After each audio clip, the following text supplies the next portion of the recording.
Hello नमस्कार मंडळी. तर मी आकांक्षा आणि आज मी बनवणार आहे आंब्यांपासून काहीतरी स्पेशल. तर आंबा कापला आणि तो न खाता पुढे कसं काम होईल माझ्याकडून मंडळी, कारण मला आंबा खूप आवडतो. आणि ह्या वर्षी आमच्याकडे खूप आंबे आले होते. मग कधी मिल्कशेक, कधी आमरस, कधी कॉफी असं सगळं बनवलं. पण मग आज मला श्रीखंड बनवायचं होतं. त्यासाठीचं लागणारं दही मी घरीच लावलं होतं आदल्या दिवशी.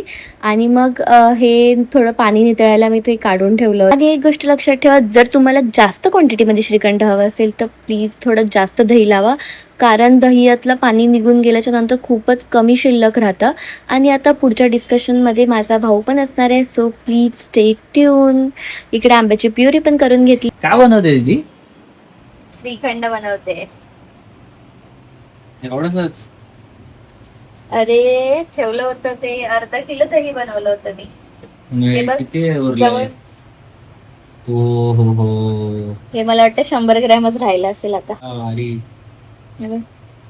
च्या बिना मजा थोडी येणार आहे. आता हा आंबा जास्त होणार आहे आणि हे थोडंसंच बनलंय. अजून बघ ह्याच्यामध्ये हे काजू बदाम आणि थोडीशी वेलची पूड काढून घेऊ. ये क्या डालने जा रहे हैं भैया? भैया, हे काय टाकतोय आपण? हे दही आहे, ह्याला थोडं हे करून घेतलं, त्यातलं पाणी काढून घेतलं. हे बघ. हे जास्त घट्ट झालं. नाही रे, बरोबर आहे. हा आंबा आणि थोडीशी साखर होती. थोडस टाकूया का, कसं होतंय. आणि हे काजू बदाम आणि वेलची. फायनली सगळं ऍड केलं ह्याच्यामध्ये. मेन आयटम हे चांगलं होणार आहे ते, बघ आता. माझ्या मँगो आईस लाटेला तर हे टक्कर देऊ शकणार नाही. गप, तुझा लाटे कुठे आणि श्रीखंड कुठे. श्रीखंडवाली श्रीखंड आवडणारी जास्त माणसं, समजलं ना, लाटे आवडण्यापेक्षा. तर कामचुकार माणसाला आपण काम दिले. होत नव्हतं. पेटायचं काम तरी कर रे. दही काल मी दुधापासून दही बनवलं मी.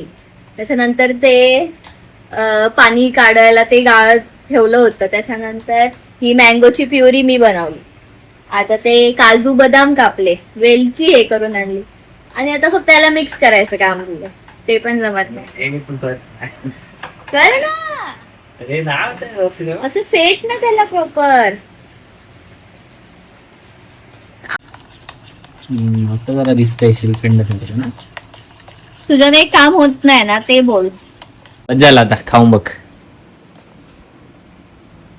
तू बघतोस पहिला, तू नाही, तू का?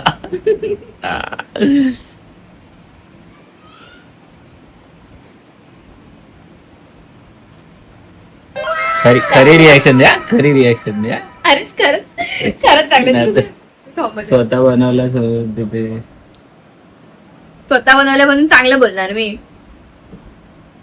चांगलंय की नाही? छान आहे. मँगो कॉफीचं माहिती नाही, पण श्रीखंड तर चांगलं झालंय. हे घ्या, तोंड गोड करा.